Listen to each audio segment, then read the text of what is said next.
레위기서의 핵심 주제는 거룩함입니다. 하나님께서는 먼저 하나님께 제사하는 바른 규례를 가르치셨습니다. 하나님이 기뻐하시는 거룩한 제사를 드리라는 것입니다. 그리고 그 제사를 주관하는 제사장을 세우셔서 제사장이 바로 알아야 될 규례를 또한 말씀하십니다. 제사를 집리하는 제사장도 거룩해야 한다는 것입니다. 그리고 이어서 하나님은 정결법을 주십니다. 오늘 본문은 그 정결법의 첫 번째 내용으로 정한 짐승과 부정한 짐승을 구별하는 것입니다. 정한 짐승은 이스라엘 자손이 먹을 수 있는 짐승이고, 부정한 짐승은 먹어서는 안 되는 짐승입니다. 그런데 여호와께서 이 규례를 모세와 아론에게 함께 말씀하십니다. 이전에 보면 하나님은 모세를 통하여 이스라엘 자손에게 말씀하셨죠. 그런데 지금 아론이 대제사장으로 세워진 이후에 아론이 모세와 더불어서 하나님의 말씀을 듣고 있습니다. 이것은 정한 짐승과 부정한 짐승을 구별하는 이 내용을 이스라엘 자손에게 가르치는 책무가 제사장에게 있었음을 우리로 생각나게 하는 것입니다. 하나님이 이미 제사장 금주 규례를 통해서 제사장의 이러한 분별 사역에 대하여 말씀하신 바가 있습니다. 너희가 거룩하고 속된 것을 분별하며 부정하고 정한 것을 분별하고, 그러니 이 아론과 제사장들이 이 정결법 규례를 잘 숙지하고 이스라엘 자손에게 가르치고 또 지도해야 될 책무가 있었던 것입니다. 그런데 여호와께서 정한 짐승과 부정한 짐승을 구별하는 것은 종교 제의적인 관점에서 행하시는 것입니다. 따라서 이스라엘 자손은 어떤 도덕적인 의무감으로 이 규례를 지키거나 또는 위생적인 차원에서 이 규례를 지키는 것이 아닙니다. 여호와께서 명령하셨기 때문에 그 명령에 순종하는 종교적 차원에서 이 규례를 지키는 것입니다. 여호와께서 정한 짐승과 부정한 짐승을 구별하는 내용은 5부류로 되어 있습니다. 첫째는 육지 짐승이요, 둘째는 수중 짐승이요, 셋째는 하늘의 짐승이요, 넷째는 날개 달린 곤충이요, 다섯째는 땅에 기어다니는 짐승입니다. 먼저 육지 짐승을 보면 하나님은 먹을 수 있는 짐승에 대하여 이렇게 말씀하십니다. 육지의 모든 짐승 중 너희가 먹을 만한 생물은 이러하니 모든 짐승 중 굽이 갈라져 쪽발이 되고 새김질하는 것은 너희가 먹되. 예를 들자면 하나님께 바치는 소나 양이나 염소는 이 쪽발과 새김질의 두 조건을 갖추고 있기 때문에 먹을 수 있는 정한 짐승이라는 것입니다. 그러나 육지 짐승 중에서 먹을 수 없는 짐승이 있습니다.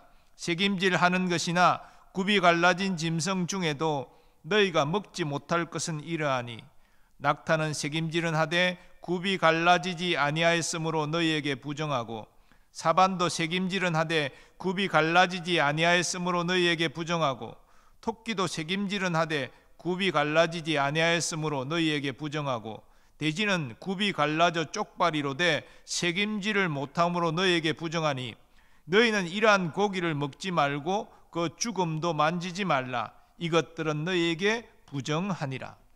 이 사반이라는 말은 표준세 번역에서 오소리로 번역하고 있습니다.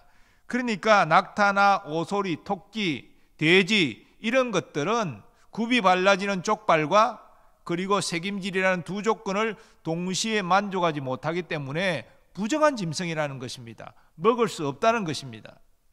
우리 유대인들은 지금도 돼지고기를 금기시하고 먹지 않지 않습니까? 바로 이 구약의 정결법 규례에서 유래가 된 것입니다. 9절부터는 수중 짐승에 대한 정결과 부정 규례가 나옵니다. 요약하면 지느러미와 비늘이 있는 물고기는 먹을 수 있는 정한 짐승이 됩니다. 물에 있는 모든 것 중에서 너희가 먹을 만한 것은 이것이니 강과 바다와 다른 물에 있는 모든 것 중에서 지느러미와 비늘 있는 것은 너희가 먹되. 그러니까 강에는 붕어, 잉어 이런 종류는 지느러미와 비늘이 다 있지 않습니까? 먹어도 되는 것이죠. 바다에는 돔 종류의 물고기가 그러할 것입니다. 반면에 지느러미와 비늘이 없는 고기는 두 조건을 동시에 만족하지 못하는 물고기는 먹을 수 없습니다. 물에서 움직이는 모든 것과 물에서 사는 모든 것, 곧 강과 바다에 있는 것으로서 지느러미와 비늘 없는 모든 것은 너희에게 가증한 것이라. 이들은 너희에게 가증한 것이니 너희는 그 고기를 먹지 말고 그 죽음을 가증히 여기라. 수중 생물에 지느러미와 비늘 없는 것은 너희가 혐오할 것이니라. 그리고 13절부터 하늘의 짐승에 대한 규례의 말씀이 나옵니다. 특별한 기준은 언급되지 않지만 먹으면 안 되는 부정한 새에 대한 말씀이 소개됩니다. 새 중에 너희가 가증히 여길 것은 이것이라. 이것들이 가증한 적 먹지 말지니 곧 독수리와 솔개와 물수리와 말똥가리와 말똥가리 종류와 까마귀 종류와 타조와 타마스와 갈매기와 새매 종류와 올빼미와 가마우지와 부엉이와 흰 올빼미와 사다새와 너새와 항새와 백로 종류와 오디새와 박진이라. 본문에 소개되지 않지만 역시 여호와께 번제나 속죄제로 드리는 산비둘기, 집비둘기는 먹을 수 있는 정한 음식일 것입니다. 그리고 이스라엘 광야 생활 가운데 고기를 먹고 싶어하는 그들에게 하나님께서 메추라기를 내려주시지 않았습니까? 이 메추라기도 이스라엘 자손이 먹을 수 있는, 하나님께 바칠 수 있는 정한 새였을 것입니다. 20절부터는 곤충에 대한 말씀이 나옵니다. 부정한 곤충과 정한 곤충을 구별하는 그러한 규례입니다. 날개가 있고 네 발로 기어다니는 곤충은 너희가 혐오할 것이로되 다만 날개가 있고 네 발로 기어다니는 모든 곤충 중에 그 발에 뛰는 다리가 있어서 땅에서 뛰는 것은 너희가 먹을지니. 날개가 있고 네 발로 기어다니는 곤충은 부정한 곤충입니다. 먹을 수 없습니다. 반면에 네 발로 기어다니는 곤충 중에서 뛰는 다리가 있어서 깡충깡충 뛰는 그러한 곤충은 먹을 수가 있습니다. 어떤 것이 있을까요? 날개가 달렸는데 네 발로 기기도 하지만 두 발로 뛰기도 하는 이러한 곤충이 어떤 것이 있습니까?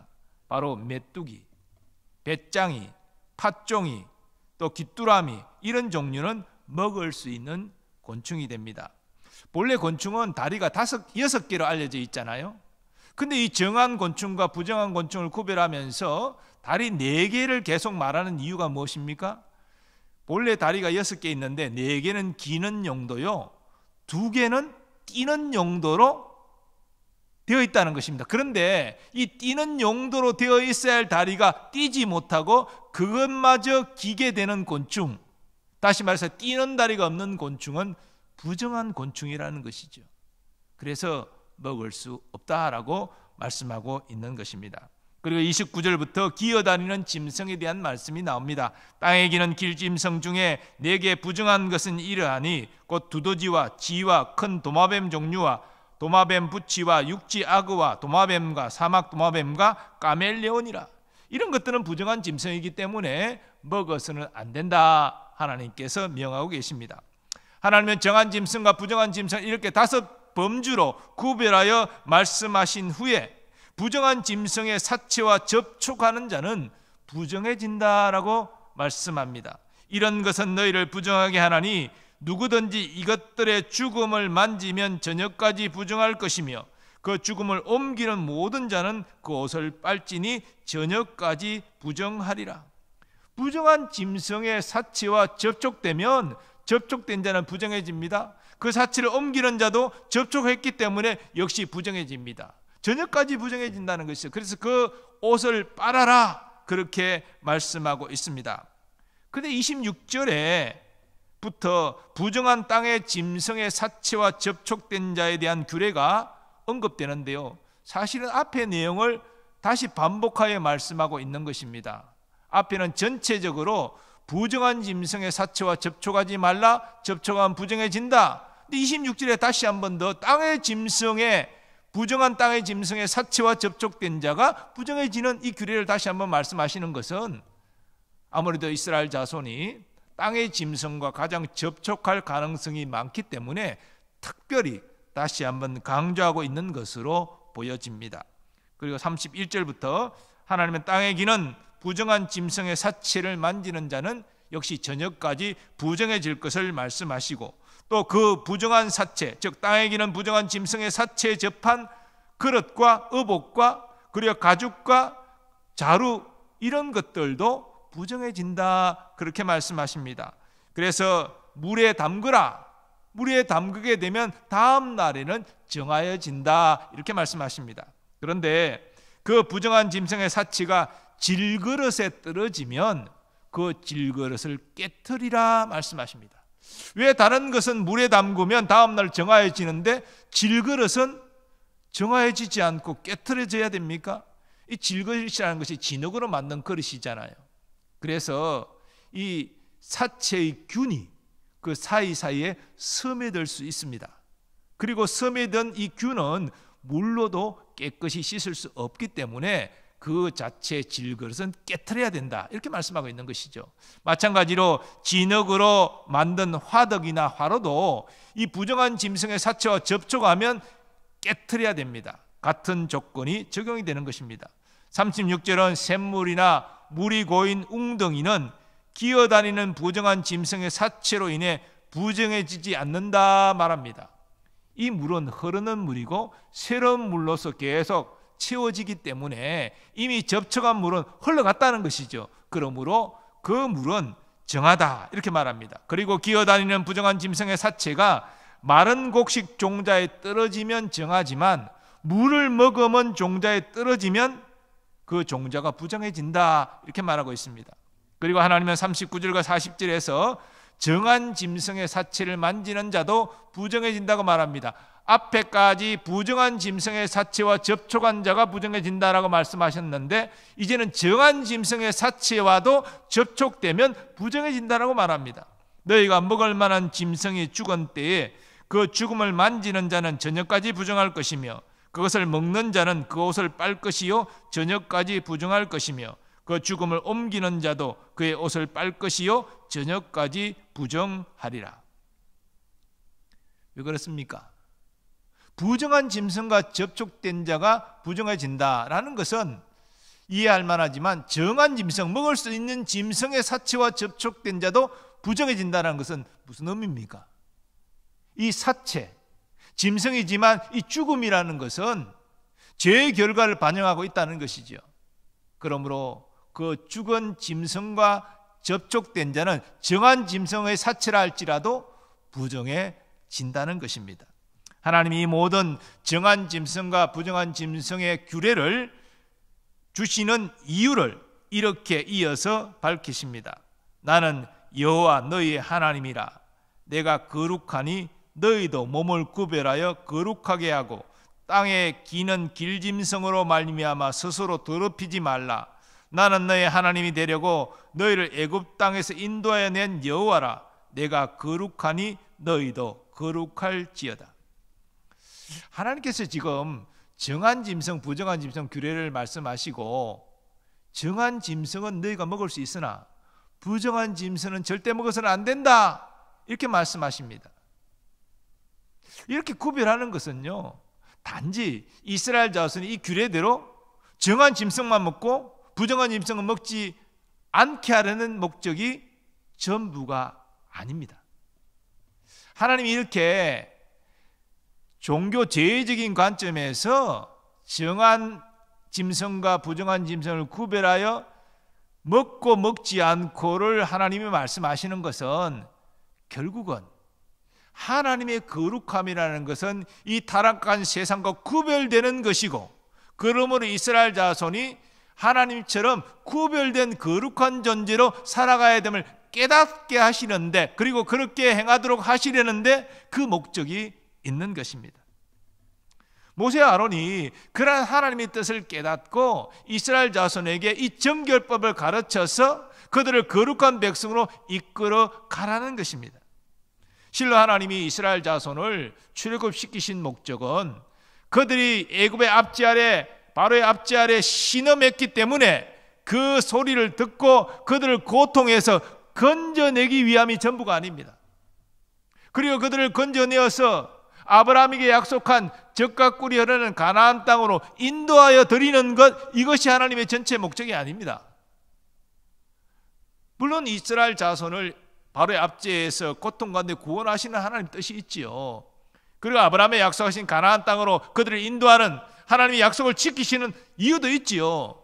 그러나 근본적인 것은 하나님은 이스라엘 자손을 이 세상 모든 민족과 다르게 하나님의 말씀에 순종하는 거룩한 백성으로 세우고자 하셨다는 것입니다. 레위의 모든 말씀도 제가 서두에 강조한 대로 그러한 거룩한 백성을 삼으려는 하나님의 뜻이 계신 것이죠. 그래서 그 구약 백성의 눈높이에 맞춰서 그들에게 이러한 규례를 지킴으로 나의 거룩함을 본받아 너희도 거룩하라, 이걸 지금 말씀하고 계시는 것입니다. 하나님께서 신약시대 그리스도 안에서 우리를 하나님의 자녀로 부르신 것도 같은 목적을 가지십니다. 왜냐하면 하나님은 구약시대도 거룩하신 하나님이시고 이 신약시대도 여전히 거룩하신 하나님이시기 때문입니다. 그러면 하나님이 우리를 구원하신 뜻은 우리를 죄와 심판에서 단순히 건지시기 위함이 전부가 아닙니다. 하나님의 목적은 우리의 죄를 용서하실 뿐 아니라 우리를 의롭게 하시기 위함이라는 것입니다. 그러므로 구약의 백성처럼 우리는 하나님의 뜻대로 거룩한 백성으로 세워져 가야 한다는 것입니다. 이와 관련하여 사도 바울 로마서에서 이렇게 증거합니다. 하나님께 감사하리로다. 너희가 본래 죄의 종이더니 너희에게 전하여 준 바 교훈의 본을 마음으로 순종하여 죄로부터 해방되어 의에게 종이 되었느니라. 너희 육신이 연약함으로 내가 사람의 예대로 말하노니 전에 너희를 너희 지체를 부정과 불법에 내주어 불법에 이른 것 같이 이제는 너희 지체를 의에게 종으로 내주어 거룩함에 이르라. 바로 하나님의 거룩한 백성으로 거룩하게 살아가도록 이끌기 위하여 하나님이 그리스도 안에서 우리를 자녀 삼으셨다는 것입니다.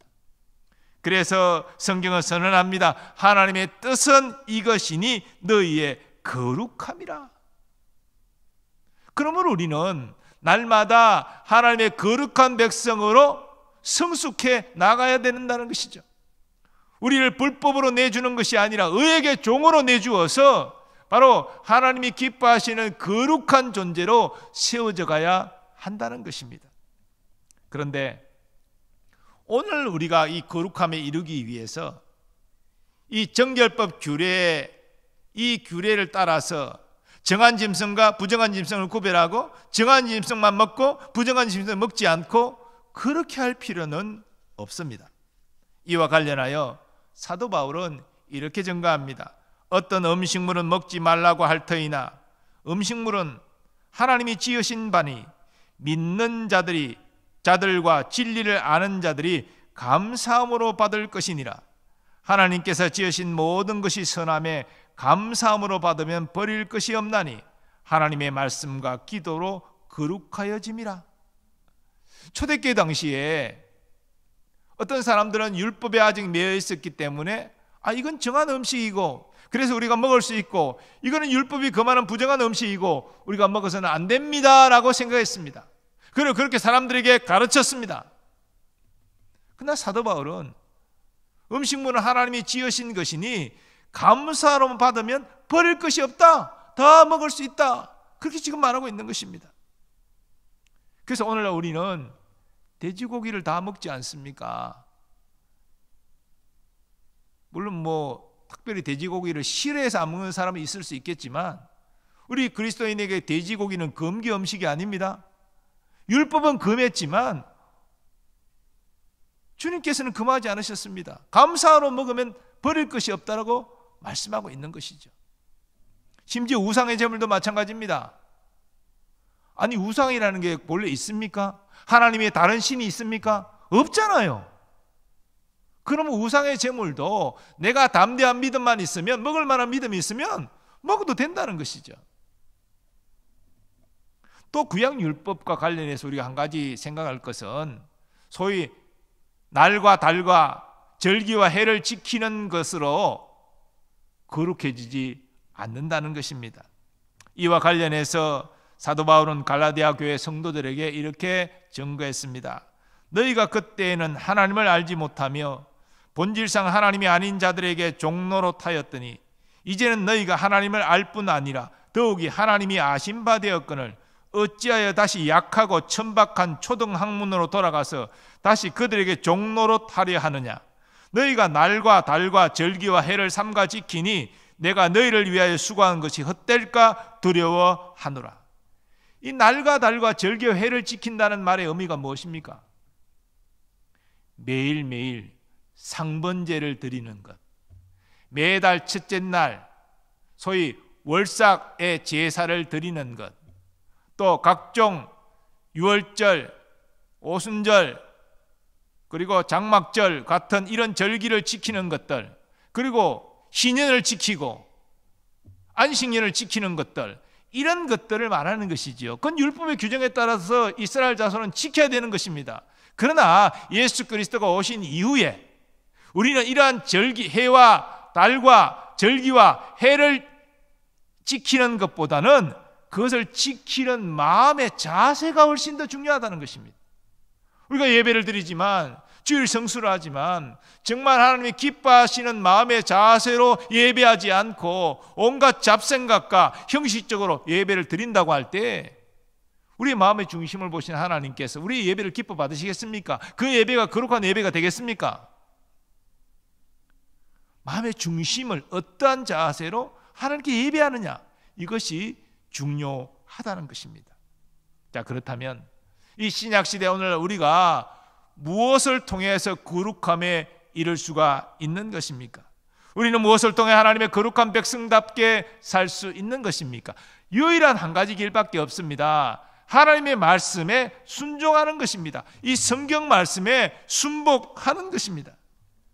구약의 율법도 그리스도의 복음의 빛 아래 바르게 해석하고, 그래서 하나님 그 율법을 주신 뜻에 따라서 우리가 지키는 것입니다.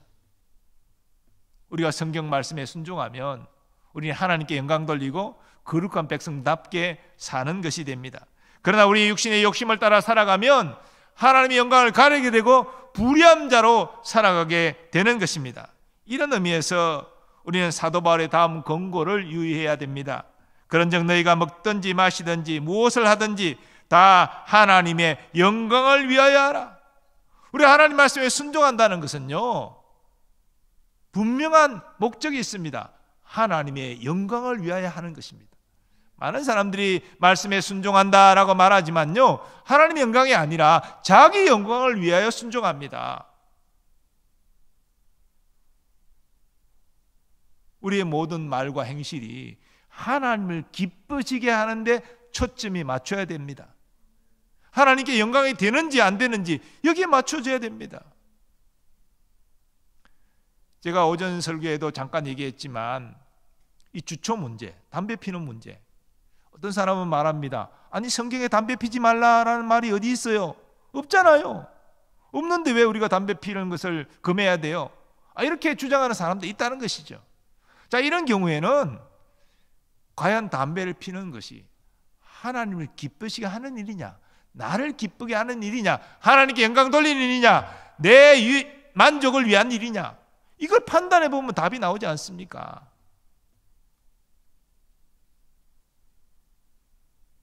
예배 들어오기 전에 전실에서 담배를 한 대 맛있게 빨다가 들어와서 예배를 드리면 그게 하나님께 영광이 될까요? 하나님 기뻐하시는 일일까요? 아니, 판단해 보면 뭐 답이 나오는 거 아닙니까? 안 되는 거예요. 그러니 그 담배를 피워서는 안 되는 것이죠. 뭐 자기 몸에 해롭고 뭐 폐를 상하게 하고 이런 문제는 떠나서 그런 어떤 자세로 하나님께 예배하는 것은 하나님을 기쁘시게 하지 못한다는 것입니다. 그러면 우리는 하나님의 말씀을 문자적으로 지켰다, 그래서 나는 순종했다, 이렇게 자부하면 안 됩니다. 그 말씀을 주신 하나님의 뜻을 따라서 순종하는 것이 중요합니다. 바리새인들은 하나님 모든 계명을 열심히 지켰잖아요. 기도, 구제, 금식 철저히 했습니다. 사람들이 인정을 받고 칭송받았습니다. 그러나 예수는 그 마음의 중심을 보셨잖아요. 그들은 하나님의 영광을 위하여 순종한 것이 아닙니다. 자기의 영광을 드러내기 위하여 순종한 체한 것입니다. 그래서 외식하는 자라, 주님은 책망하신 것입니다. 그러므로 우리는 거룩한 순종을 해야 됩니다.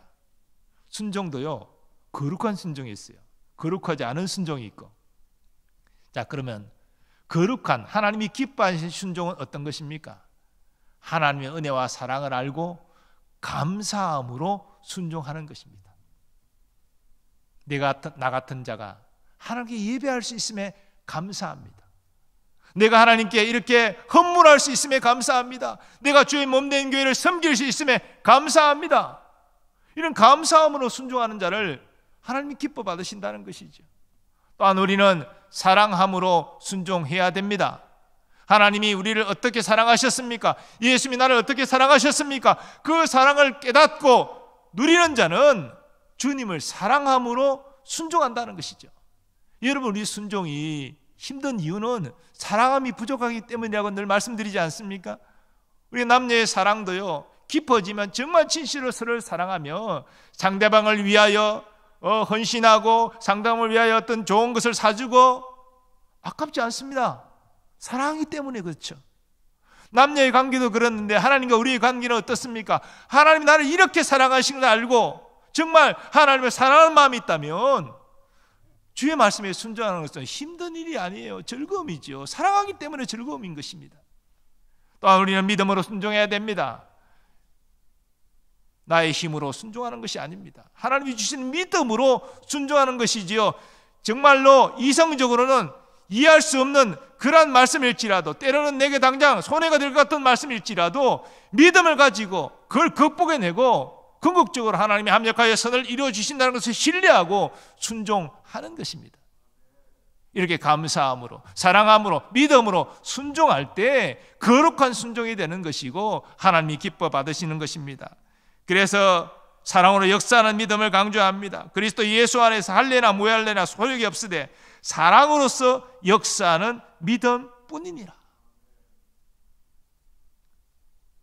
사랑하는 교회 여러분, 사실 구약의 이 정결법 규례, 오늘날 우리가 실천할 필요도 없는 이런 규례들, 또 앞으로도 그런 규례들이 계속 이어지는데 상당히 지루하고 답답한 것이 사실입니다. 이 설교자들이 설교 본문을 택할 때 이런 본문은 제일 후순위로 잘 택하지 않을 것입니다. 그러나 이러한 정결법 규례 가운데 하나님이 자기 백성을 향하여 어떤 마음을 가지시고 무엇을 요구하고 계신지를 우리는 주목할 필요가 있습니다. 한마디로 하나님은 구약의 백성의 눈높이에 맞춰서 너희가 이러한 짐승은 부정한 짐승이고 이러한 짐승은 정한 짐승이니 정한 짐승은 너희가 먹어도 가하고 부정한 짐승은 먹지 말라. 이것을 통해서 네가 세상 살아갈 때 너희 마음대로 하는 것이 아니라 내가 기뻐하시는 뜻을 따라 행하는 것이 중요하다. 그것이 너의 거룩함에 이르는 길이니라. 이걸 지금 가르치고 계신 것입니다. 오늘날 예수 그리스도가 오심으로 감추어졌던 복음의 비밀이 이 드러났고 우리에게 알려졌습니다. 이제 신약 성경까지 우리에게 주어져서 우리는 하나님의 거룩함에 이르는 길이 무엇인지를 좀 더 구체적으로 깨닫게 되었습니다. 그렇다면 우리는 이 성경 말씀에 순종해야 됩니다. 말씀드린 대로 감사함으로, 사랑함으로, 믿음으로 순종하는 우리가 되기를 원합니다. 그것이 거룩한 순종이고 하나님께 영광 돌리는 것입니다. 하나님 일하는 자와 함께 하시고 그를 통해 하나님 일을 하시고 그에게 은혜와 복을 베풀어 주시는 것이죠.